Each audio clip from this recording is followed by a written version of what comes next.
Muchísimas gracias por la invitación. Para mí es un auténtico honor. No te puedes imaginar la ilusión que me hace estar aquí y el honor que te hayas acordado de ti, porque ya sabes lo que te admiro. Bien, de todas formas, les voy a decir una cosa. Cuando me oiga, a lo mejor se arrepiente y no me quiere volver a llamar. Vamos a hablar de las palabras. Las palabras son muy bonitas. Si los científicos trabajan con números, nosotros trabajamos con palabras. Las palabras son nuestra materia prima. Las palabras parece a veces que las acariciamos, que las tocamos, que tienen formas, que tienen colores. Les puedo asegurar que para mí son una fuente de satisfacción permanente y lo deberían ser para ustedes porque son ustedes artífices de la palabra. Bien, el título de la charla es la modernización y la simplificación del lenguaje judicial. Y yo me pregunto, ¿es necesario modernizar o simplificar el lenguaje judicial? ¿Para qué sirve eso?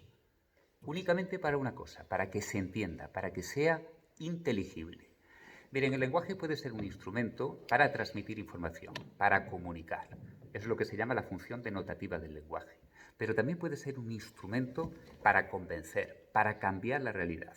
Es lo que estudia la pragmática. Tiene una función performativa que cambia la realidad. Tengan en cuenta esta distinción porque es esencial para entender el problema de lo que estamos hablando. Nos centramos primero en la función denotativa, estrictamente de comunicación de datos. El lenguaje tiene que ser inteligible. Miren, decía Unamuno que no es que pensemos con palabras, es que pensamos palabras. ¿Para qué tiene que ser el lenguaje inteligible? Bueno, vamos a ver, es una esencia del derecho desde el punto de vista democrático. No ha sido siempre así. Miren, en el año 304 se publicaron en Roma los formularios procesales que tenían los sacerdotes custodiados. Antes, en Roma, para presentar una demanda, había que utilizar fórmulas secretas que solamente conocían unos pocos. Luego, no era un derecho democrático, estaba controlado por una minoría.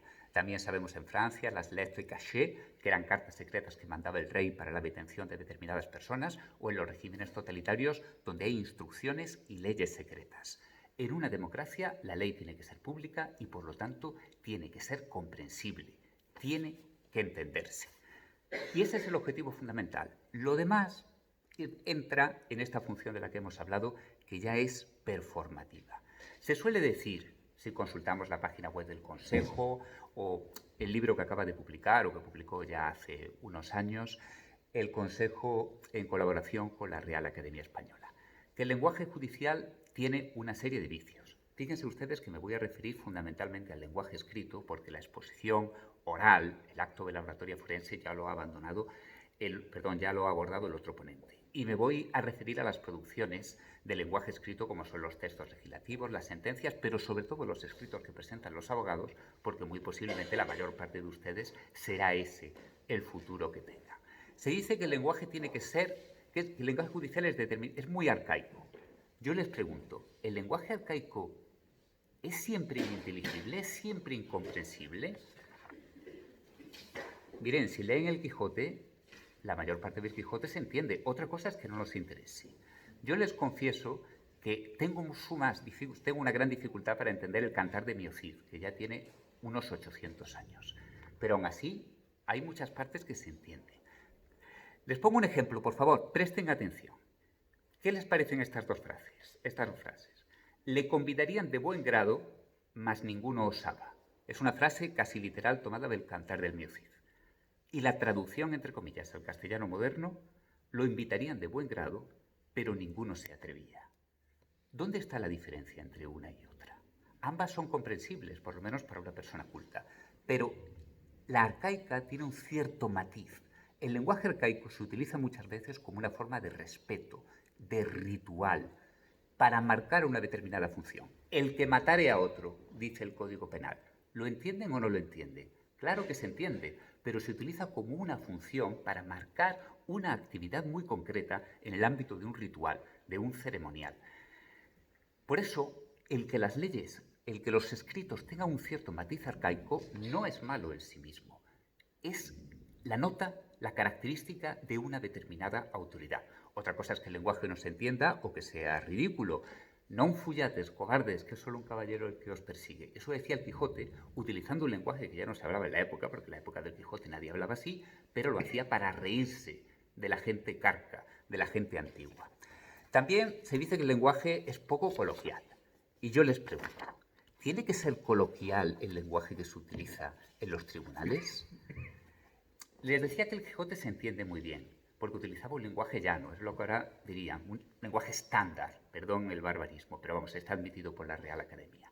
Pero sin embargo, Cervantes, además del Quijote, escribía unas pequeñas piezas cómicas que se insertaban entre un acto y otro de la representación, donde se hablaba el lenguaje de la gente, de la calle, de la época. Miren, yo las leo y apenas me entero de lo que dice. Esa coloquialidad envejece muy rápidamente y es un obstáculo a la comprensión. Mire, hay un entremés que es verdaderamente delicioso. Entre meses se llevaban esas piezas. Del juez de los divorcios. Y dice Mariana, la protagonista: aún bien está que el señor juez de los divorcios sentado en la silla ve su audiencia. De esta vez tengo que quedar dentro o fuera. De esta vegada tengo que quedar libre de pedido y al cábala como el gavilán. Y dice su marido, el vejete lo llama: por amor de Dios, Mariana, que no almodones tanto tu negocio. Habla paso por la pasión que Dios pasó. Mira que tienes atronada a toda la vecindad. Yo apenas lo entiendo. Y sin embargo el Quijote sí lo entiende. Incluso yendo más cercano, hay una obra deliciosa que se llama Los españoles pintados por sí mismos, escrita en 1843, que es una sucesión de estampas de tipos característicos de la época. Pues hablan de la criada, hablan del cura, hablan del político, etc. Yo me he traído un fragmento de cuando habla del canónigo, del cura, y dice: el canónigo regalón es buen mozo, robusto y colorado como un flamenco, anchas espaldas, pescuezo corto y doble cerviguillo, cuando se viste ropa talar, que no le veréis alicaído prosaicamente bozado como clérigo de misa, y olla arrollados ambos extremos del rico manteo de Selán. Yo apenas entiendo lo que pone aquí. Sin embargo, en su momento eso era un pasquín que se leía por la gente y que hacía muchísima gracia. Se habla también de que el lenguaje tiene que ser cercano. La justicia tiene que ser cercana para que los justiciables no se sientan amenazados. Pero eso no quiere decir que se tenga que hablar un lenguaje afectuoso, cariñoso. Hay que ser cercano, sobre todo cuando son menores, personas desvalidas, cuando los justiciables tienen hambre y sed de justicia, como dice el Evangelio. Pero eso no significa que tengamos que hablar con el justiciable como hablamos en nuestra casa. Hace ya unos años, en el año 1994, el capellán de la cárcel de Carabanchel, pues tradujo, entre comillas, el Evangelio al cheli. ¿Qué es el cheli? Pues la jerga que hablaban los delincuentes, la gente marginal. Es lo que se decía en el siglo de oro, la germanía. Y bueno, pues pensó que así se podría aproximar más la palabra de Dios a los reclusos. Mirad, os leo algunos pasajes. Resulta que el chuchi, por si no lo sabéis, es Jesús, Jesucristo. Y decía... el episodio cuando va a ver a los doctores del templo. Anda mi madre, exclama el chuchi cuando José y María le encuentran en el templo. No veo por qué este Jari, ni que el menta estuviera en busca y captura. Luego cuando las tentaciones de los 40 días. Más cabreado que un tío sin cartuchos para recortar. Corto y cierro, colega, vete al infierno, que te aceite la cornamenta, manqui. Esto se supone lo que está diciendo Jesús. Y luego ya, cuando el milagro de los panes y los peces, convierte la paña en agua, el vino de Pincui por Galilea. Bueno, yo verdaderamente me pregunto, ¿esto acerca el Evangelio a los presos o lo convierte en un objeto de burla y de risa?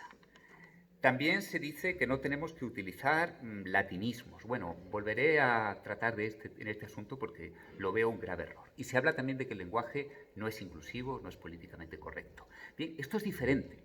Es posible que el lenguaje tenga que ser políticamente correcto por motivos ideológicos o políticos, no entro ahí. Pero eso no significa que eso sea un lenguaje más claro y más comprensible. Al contrario, entren en la página web del Consejo, donde hay una serie de reglas y de fórmulas para hablar el lenguaje inclusivo y verán que es imposible si hay que dirigirse a los magistrados.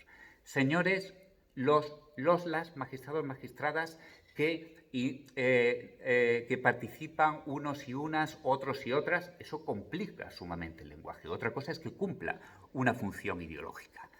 Dicho esto, ¿qué pasa? ¿Que estoy diciendo que está muy bien hablar de forma arcaica, distante, fría y además políticamente incorrecta? No. Estoy diciendo que una cosa es la función denotativa del lenguaje cuando desempeña una función de transmitir datos y otra es la connotativa donde están estas otras circunstancias. Entremos en la comprensibilidad del lenguaje. ¿Cómo podemos hacer para que se entienda? Mire, el anterior compañero, el anterior ponente, pues ya ha leído algunos textos de cómo se escribe. Mire, es realmente lamentable el lenguaje que se utiliza en los tribunales hoy día, por parte de los abogados, por parte de los jueces, incluso por parte de la policía judicial, cuando nos remite los atestados. No es que sea difícil de entender para el justiciable, es que es difícil de entender para los jueces. A mí me cuesta muchísimo trabajo entender los escritos del abogado. Mire, me he traído aquí una fotocopia de un escrito que estaba en un expediente mío, que me llegó mediante un exhorto. Dice, en continuación y reiteración a nuestro escrito de 18 de febrero de 1922, evacuado el trámite conferido por resolución D.O, no sé lo que es, de fecha 10 de febrero de 2022, notificada esta parte en fecha de 15 de febrero de 2022, dentro del término de 5 días, en continuación a nuestro escrito de fecha de 3 de febrero de 2022, donde nos referimos a la denuncia, me quedo sin aire, en vía penal presentada por nuestra patrocinada como denunciante aquí demandada por diversos delitos relativos al quebrantamiento de los deberes de custodia, y sigue, y sigue, y sigue. Miren, no me entero de nada. A ver, acaba de decir el anterior ponente que las frases son muy largas. Miren, ¿por qué son largas? Porque antes los jueces no motivaban la sentencia. Y entonces lo decían con una sola frase. Vistos los autos en Alcalá de Henares el día de señor del 1622, condeno a fulanito a 12 años de pena de galera. Esta era la sentencia. Cuando la sentencia empieza a tener motivación, con los considerandos y los resultandos, se insertan y se mantiene la estructura de una sola frase. Ahí está el origen de esas frases absolutamente imposibles. Y en más cosas. Bien, ¿qué les puedo decir a ustedes para que utilicen un lenguaje que les pueda ayudar? Pues mire, tienen páginas web, tienen este libro que ya les he dicho, firmado entre el convenio del Consejo y la Real Academia Española, y yo no les voy a soltar un rollo porque se les va a olvidar los 2 días y ya tienen clase de sobra. No obstante, les voy a dar unas pequeñas indicaciones para ver si no se les olvida. Miren, la primera cosa son frases simples. Yo tenía un profesor de literatura que nos enseñaba a escribir relatos de ficción y nos decía que escribiéramos solo con frases simples. Una frase simple no es exactamente una frase corta, es una frase que no es subordinada. Es antinatural escribir solamente con frases simples. Primero les ruego que recuerden lo que era una frase simple, lo pueden mirar en internet, y que hagan un ejercicio por escribir con frases simples. Ya verán cómo cambia completamente el texto. Luego tiene una dificultad adicional, es que cuando escribes con frases simples necesitas conectores para unirlas. Bueno, se puede hacer. Es un poco fatigoso al principio, pero se puede hacer. La inteligibilidad del texto será mucho mayor. Luego después tengan mucho cuidado con las citas. Miren, los abogados y los jueces cortan y pegan muchísimo. No te enteras de lo que quieren decir. Empiezan. La sentencia del Tribunal Supremo dice, corta y pega. La sentencia de la Audiencia Provincial dice, corta y pega. Y empiezas leyendo y dices, bueno, ¿esto por qué me lo cuenta? Miren, una cosa muy sencilla. Háganlo al revés. Según la jurisprudencia, los niños deben quedar con la madre siempre que el padre haya estado ausente del domicilio familiar. Por lo tanto, como en este caso, y una vez que hayan puesto esto, acto seguido, en el siguiente renglón, ponen lo anteriormente expuesto, lo vemos en sentencias como tal y cual. Y entonces ya entiendes para qué funciona la sentencia. Hacerlo al revés desorienta muchísimo. Luego, no es solamente cuestión de gramática, es de técnicas de comunicación. Utilicen algunas técnicas del lenguaje periodístico. Una de ellas es la de la pirámide invertida.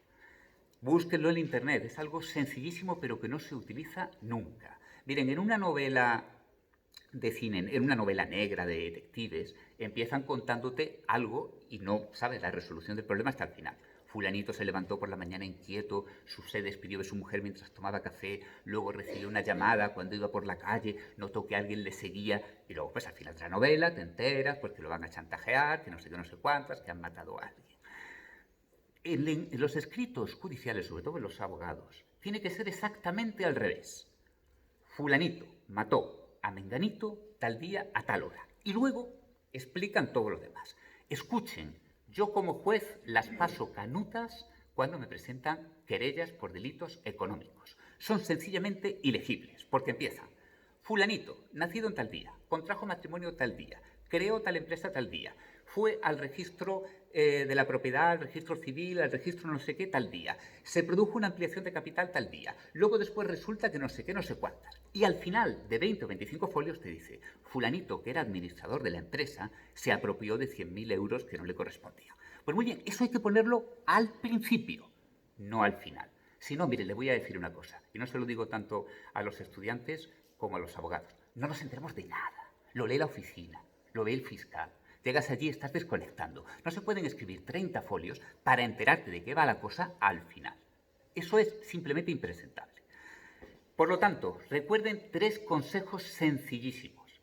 Frases simples, citas al final, técnica de la pirámide invertida, periodística. Yo no les voy a dar más rollo porque lo pueden ustedes ampliar siempre que quieran. De todas formas, el lenguaje judicial tiene unos límites de inteligibilidad, de comprensión. Cualquier lego no lo puede entender porque es un lenguaje de una ciencia. De la misma forma que yo no puedo entender plenamente un escrito donde se haga un informe médico o, ya les digo, por ejemplo, o un escrito aeronáutico, como luego después les diré, pues el lego tampoco lo puede entender plenamente. Eso no quiere decir que no pueda haber esfuerzos para acercar la justicia y el lenguaje a las personas que tengan deficiencias, minusvalías, discapacidades o cualquier cosa. Pero no se puede tratar al ciudadano en general como si fuera un discapacitado. Ya acaba de leer el anterior ponente una sentencia muy bonita de un magistrado ejemplar que es pionero en estos temas.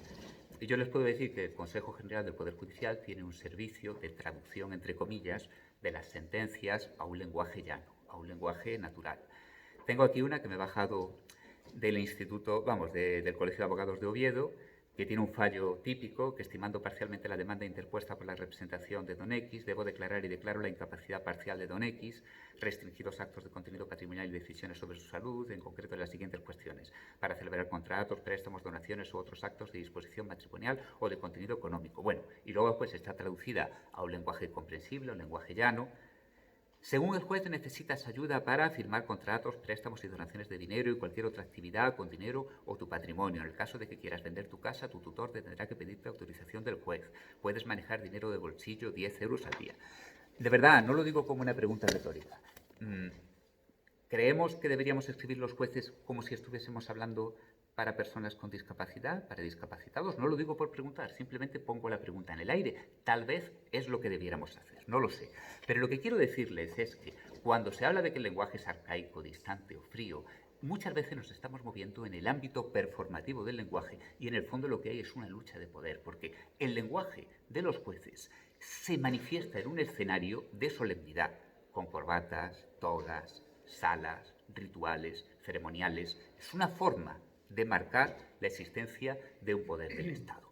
Otra cosa es que queramos desmontar ese poder. Michel Foucault, que era un filósofo muy famoso en Francia de los años 70 o 80, lo tenía bien claro. El poder judicial es manifestación del poder burgués, por lo tanto hay que destruirlo en sus formas simbólicas. Y habría que pensar otra cosa, pues no sé, como los tribunales populares chinos o algo así. Fíjense que esto no es ninguna tontería. Decían los intelectuales franceses en los años 60, de orientación marxista, que había que pourrir la langue, pudrir el lenguaje, destruir la lengua que hablaban los burgueses, porque era la mejor forma de ponerse al lado del proletariado. Y esto no es algo nuevo. Miren, hay un poeta de Nueva Zelanda, me parece, se llama Doherty, que es un aborigen, es un nativo de la zona, evidentemente no tiene nada que ver con los invasores ingleses que conquistaron la zona, que quiere destruir el lenguaje inglés porque considera que es la manifestación del poder colonial. Entonces escribe mal el inglés, aposta. Claro, aquí hay una lucha de poder, estamos en el ámbito performativo, pragmático del lenguaje. Y quizás lo más significativo de todo sea los revolucionarios franceses en el siglo XVIII, cuando acabaron con la monarquía absoluta. Uno de sus objetivos fundamentales era acabar con el lenguaje arcaico de los reyes de la época. ¿Por qué? Porque el proceso penal de la época, en muy buena medida, simbolizaba la monarquía absoluta. Voltaire es uno de los más críticos del poder de la época, pero dispara al juez que tenía delante, cuando en realidad por extensión a quien estaba disparando era el rey. Y sobre esto hay muchísima literatura. Y los revolucionarios franceses quisieron hacer un lenguaje llano. Pues miren, hasta cierto punto lo consiguieron. Tuvieron que pagar un precio, pero ahora mismo no puedo entrar en eso. Porque el Código Civil es una de las obras más bellas que se haya escrito desde el punto de vista literario, el Código Civil napoleónico. del que bebe el nuestro, que también tiene gran calidad lingüística. Decía Stendhal, el novelista, que antes de ponerse a escribir leía unos artículos del Código Civil. ¿Es una tontería? No, tienen ritmo. Cuando los lees, entras en un modo, en un estado literario leyendo un texto jurídico. Te ayuda a hacer literatura. No obstante, volviendo a la primera dimensión de la que hablaba al principio, el lenguaje como elemento de transmisión de datos. Señores, les pregunto, pues a lo mejor, lo que procede es sencillamente crear un lenguaje artificial para que sea lo más claramente posible, como este lenguaje sencillo. Esto no es ninguna tontería. La industria aeronáutica en Francia y en Estados Unidos, sobre todo en Estados Unidos, en empresas como la McDonnell Douglas, han creado un inglés artificial. Se llama Baby English, el inglés de los bebés. Es para la utilización del material para la construcción de aviones. Para construir un avión a veces hay que leer entre 200.000 y 500.000 páginas, todas redactadas en inglés por gente que a lo mejor no es su idioma nativo. Bueno, el 80% de las personas que leen este material no son ingleses nativos. Entonces han creado un inglés que es un inglés tremendamente simplificado. Tiene un diccionario donde hay términos de aeronáutica que son los únicos que puedes utilizar. Y en cuanto a los demás, son los más llanos posibles. Están prohibidos los sinónimos. Si decimos bajar, es bajar, no es descender, no es ir hacia abajo. Olvídense de los sinónimos. Están prohibidas determinadas fórmulas sintácticas, como la voz pasiva. Es un lenguaje tremendamente sencillo que no busca otro objetivo que construir aviones. Bien, yo creo que esta es la consecuencia lógica a la que se llega si apretamos el acelerador de la inteligibilidad del lenguaje. Pagaremos el precio de que pierda su función como elemento simbólico del poder, lo cual no es compatible con que sea comprensible. Vuelvo al principio. Yo les propongo otra alternativa, aunque les pongo sobre la mesa que en realidad no sé cuál es la mejor. Pues pongo como alternativa la de los revolucionarios franceses del siglo XIX. Intenten hacer un lenguaje que sea inteligible, pero al mismo tiempo bello. Esto para un juez es anatema, porque tenemos una gran cantidad de trabajo y si escribes bien te dicen que pierdes el tiempo con florituras. Pero inténtenlo, merece la pena. Y miren, les he dado antes con esas 3 reglas una fórmula. Es escribir con restricciones. Si te obligas a escribir con frases simples, por ejemplo, te parece que te constriñe, pero a la larga te hace un esfuerzo de creatividad. Eso era lo que pasaba en la época de Franco con los directores de cine con la censura. Como tenían tantas áreas prohibidas, tenían que estrujarse el cerebro para buscar fórmulas creativas. Y el cine de la censura franquista, por ejemplo Berlanga, es de lo mejor que se haya hecho en nuestro país. En la literatura, por ejemplo, hay un grupo de literatos que se llama Ulipo, que escriben intencionadamente con restricciones para fomentar su creatividad. Y había, bueno, no sé si sonará, un dramaturgo, Jardiel Poncela, muy conocido en el siglo pasado en España, que escribía cuentos prescindiendo de una letra. Por ejemplo, escribía un pequeño cuento en el que ninguna palabra tuviera la letra E. Estas restricciones estimulan mucho la creatividad y, en cierto modo, es una forma de conjugar los opuestos que antes les he planteado. Haciendo un esfuerzo por restringir el lenguaje, lo expandimos. Haciendo un esfuerzo por hacerlo fácil, en realidad es más difícil, pero al mismo tiempo es más bello. Mire, para redactar una sentencia en 5 folios necesito el doble de tiempo que para redactarla en 20. Eso es así. Bien, termino. Hablaba de las palabras, señores. Para los pueblos primitivos las palabras eran equivalentes al acto sexual. ¿Por qué? Porque eran la expresión suma de la creatividad, de la generación, de la procreación. Ya dice el Evangelio de San Juan, en el principio era la palabra, el logos. Ustedes son jóvenes, tienen la mente todavía limpia y flexible. Sean creativos, creen belleza con el lenguaje. El futuro es de ustedes. Muchísimas gracias.